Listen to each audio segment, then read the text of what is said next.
Hey everybody, it's Janice with Creating Through Chaos, and I'm starting this project with the sign that I got at Dollar Tree. And I grabbed some masking tape, and I'm going to tape off all of the edges so that none of the paint gets on the frame of the sign. So I'm just going to take a piece of masking tape and run it along all the edges. I'm just going to leave it sticking up like that. There's no reason to fold it over or anything. Once I have it all taped off, I'm going to paint the inside this beautiful teal color, which is one of my favorite colors. I'm going to make sure I get in all those grooves. And I ended up giving this 2 coats. Once I had all the paint on, I'm going to peel off the tape and I'm going to let that dry thoroughly. And then I'm going to add some tape on top of the teal to protect the paint from the stain that I'm going to put on the edges.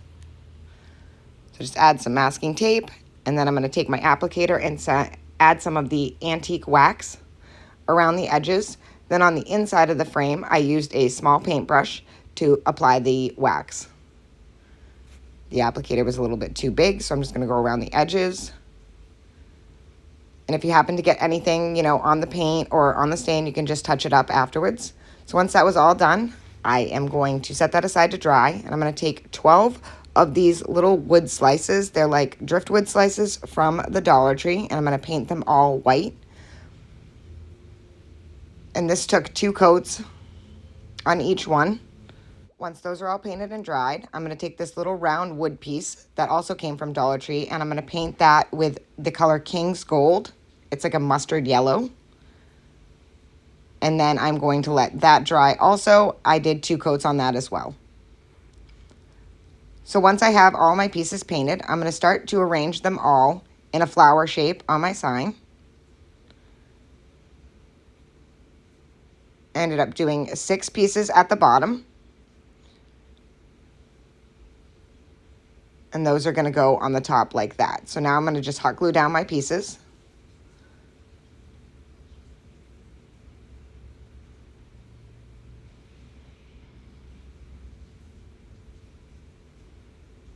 I'm going to make sure that they're all evenly separated.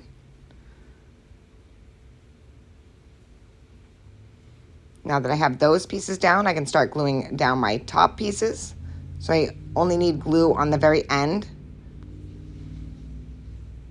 I'm going to do that all the way around.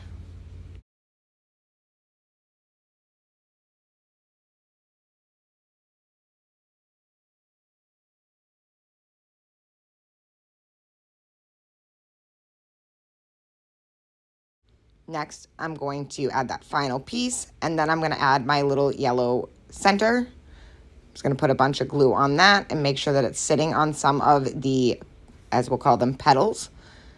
And I noticed that there was a little piece that wasn't sitting, so I'm just going to put some glue on there and make sure that that's held down well.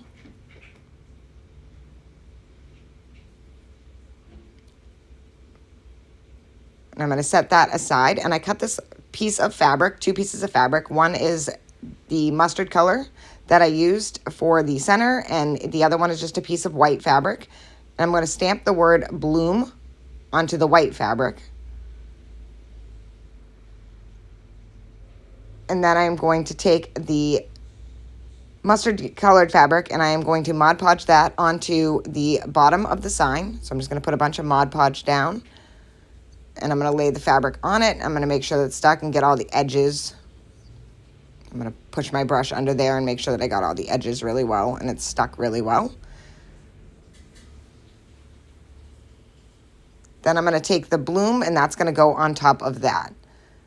So I'm just going to take some Mod Podge and add that right to the back of that piece of fabric, and then I'm going to lay that onto the mustard fabric.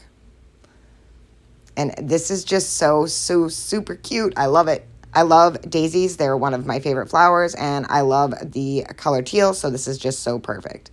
Next, I took a piece of tape and put it in between each one of the beads. I actually ended up taking out a few of the beads because I only wanted 8 on there.